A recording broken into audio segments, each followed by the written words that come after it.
नमस्कार साथियों, जेके शिक्षा चैनल में आपका एक बार फिर से तहे दिल से हार्दिक स्वागत और अभिनंदन है। आज हम भारतीय राष्ट्रीय आंदोलन के बारे में पढ़ेंगे। तो प्लीज़ अगर आप चैनल पे नए हो तो इस वीडियो को अधिक से अधिक ग्रुपों में शेयर करें और सब्सक्राइब ज़रूर करें, क्योंकि इस प्रकार आपके सब्सक्राइब करने से हमारा एक मोटिवेशन बढ़ता है और हम इस प्रकार नए नए कंटेंट लेकर आपके सामने उपस्थित होते हैं। तो प्लीज़ आपसे एक बार फिर से नम्र निवेदन है कि आप प्लीज़ वीडियो को शेयर ज़रूर करें और सब्सक्राइब ज़रूर करें। और अगर आप इस प्रकार नए नए कंटेंट नोट्स के ज़रिए देखने के लिए प्लीज़ कमेंट ज़रूर करें। तो चलिए शुरुआत करते हैं। चंपारण आंदोलन। देखिए, चंपारण क्या था? चंपारण आंदोलन क्या था? तो चंपारण आंदोलन एक प्रमुख रूप से एक क्षेत्रीय आंदोलन था, न कि राष्ट्रीय आंदोलन। ये प्रमुख आप याद रखिए इसको कि यह क्षेत्रीय आंदोलन था। और कब हुआ? तो 1917 में हुआ। और क्या मुद्दा था? किसने इस आंदोलन को गति प्रदान करी? तो आइए सब कुछ पढ़ते हैं। देखिए, सबसे पहले पढ़ते कहाँ हुआ। तो देखिए, बिहार में हुआ, 1917 में हुआ। अब यहाँ पर प्रमुख रूप से आमंत्रित करते हैं गांधी जी को, यानी कि इस आंदोलन में गांधी जी प्रथम बार आते हैं। और यह कह सकते हैं कि यह गांधी जी का प्रथम आंदोलन था और यह एक क्षेत्रीय आंदोलन था, क्योंकि गांधी जी जब अफ्रीका से वकालत करके लौटे थे तो उस समय जब भारत में कई आंदोलन छिड़े हुए थे, तो इसी प्रकार गांधी जी ने यह आंदोलन में भाग लिया। और यहाँ भाग लेने से पहले क्या गांधी जी को इस आंदोलन में कौन आमंत्रित करेगा? तो यह प्रमुख रूप से एक किसान आंदोलन था। किसान आंदोलन था, ये जरूर याद रखिएगा, ये एक किसान आंदोलन था, यानी किसानों से जुड़ा हुआ आंदोलन था। और बिहार नामक जगह पर हुआ था और 1917 में हुआ था। एक बात कंप्लीट हुई हमारी। अब हम देखते हैं कि इस आमंत्रित करने वाले कौन थे। तो पंडित राजकुमार शुक्ल द्वारा, जो कि एक किसान थे वहाँ के, इनके द्वारा गांधी जी को इस आंदोलन में आमंत्रित किया गया कि आइए गांधी जी और इस आंदोलन के आप नेतृत्वकर्ता बने।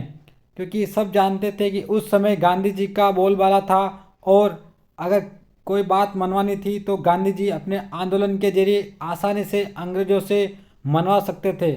तो इस प्रकार हम देखते हैं कि गांधी जी के विभिन्न प्रकार के आंदोलन इसके बाद गति पकड़ेंगे, जो कि उनके आंदोलन एक अहिंसात्मक तरीके से थे, न कि हिंसात्मक तरीके से थे। अगर कोई आंदोलन लगता गांधी जी को हिंसात्मक दृष्टि की तरफ जा रहा है तो वो उस आंदोलन को स्थगित कर देते थे, जैसे कि असहयोग आंदोलन।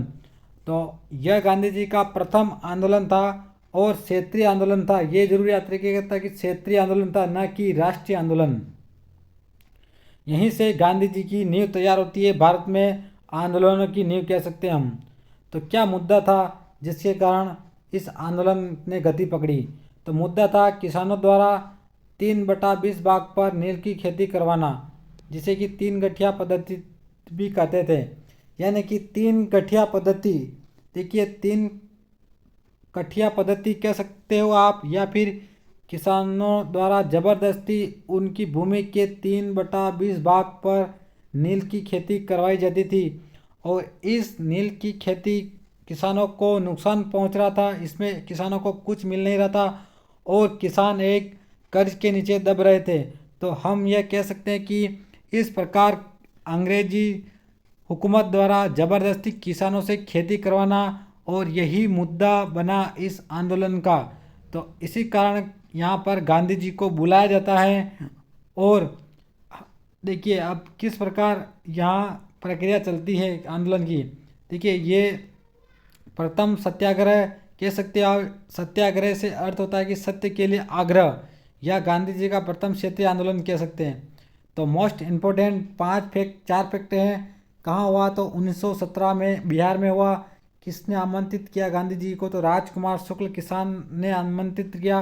क्या मुद्दा था? तो 3 गठिया पद्धति कह सकते हो, या किसानों द्वारा 3/भाग पर जबरदस्ती नील की खेती करवाना इसका प्रमुख मुद्दा था।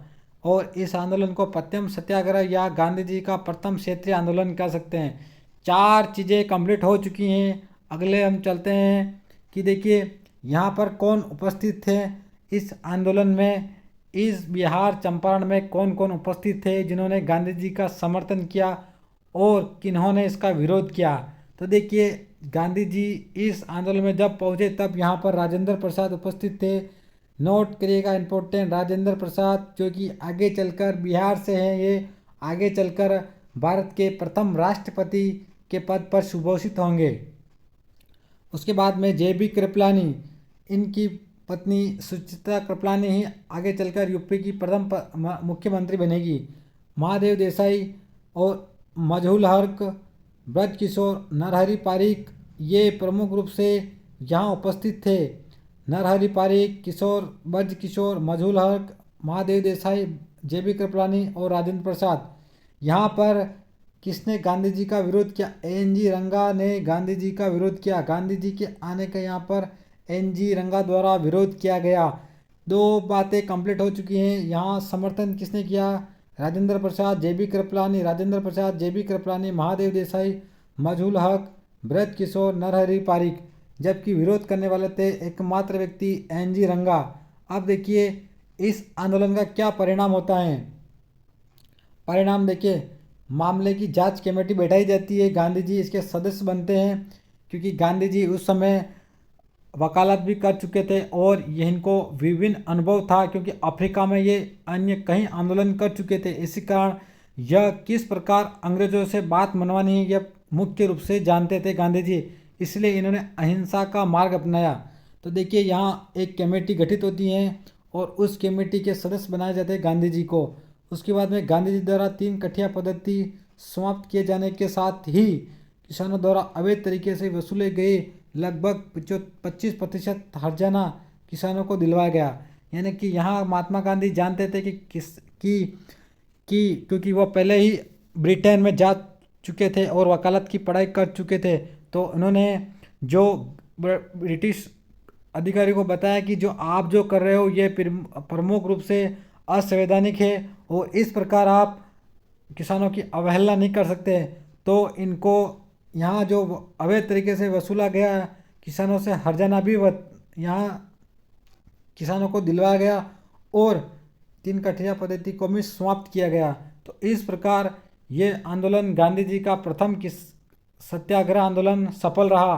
तो इसमें गांधी जी अधिक लोकप्रिय हो गए और इसी लोकप्रियता को देखते हुए यहाँ इनको एक उपाधि दी गई रविन्द्रनाथ टैगोर द्वारा कि आप एक महान आत्मा हैं। तो यहीं पर इनको महात्मा की उपाधि दी गई। तो इस प्रकार यह आंदोलन समाप्त होता है। अगला हम मिल मजदूर आंदोलन पढ़ेंगे। तो चलिए आज के लिए इतना ही, दीजिए इजाज़त और प्लीज़ चैनल को अधिक से अधिक सब्सक्राइब शेयर ज़रूर करें ताकि आने वाले हर नोटिफिकेशन आप तक पहुंच सके।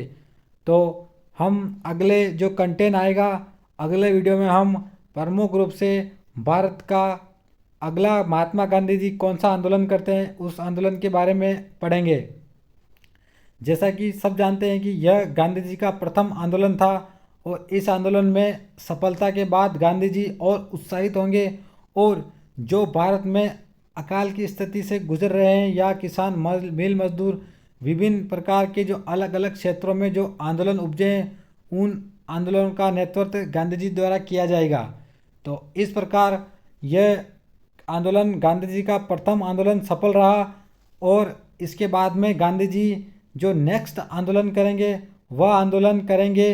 अगला आंदोलन इनका होगा गुजरात में होगा और अहमदाबाद मिल मजदूर आंदोलन होगा। यह किसान आंदोलन था और क्षेत्रीय आंदोलन था, ये प्रमुख आप याद रखिए। यह किसान आंदोलन था और क्षेत्रीय आंदोलन था और अगला जो आंदोलन होगा वह मिल मजदूरों के साथ होगा। तो अगले आंदोलन के लिए दोस्तों प्लीज़ आप अधिक से अधिक इसको ग्रुपों में शेयर ज़रूर करें क्योंकि हम महात्मा गांधी जी के बताए गए सारे आंदोलन को हम लेकर आएंगे और इस प्रकार छोटे छोटे कंटेंट के माध्यम से आपको अवगत कराएंगे ताकि आप व्यवहारिक तरीके से आसानी से इस प्रकार वीडियो को जान सके, समझ सके और लंबे समय तक आप इसको याद रख सके। तो आज के लिए दोस्तों दीजिए इजाज़त। धन्यवाद। जय हिंद, जय भारत।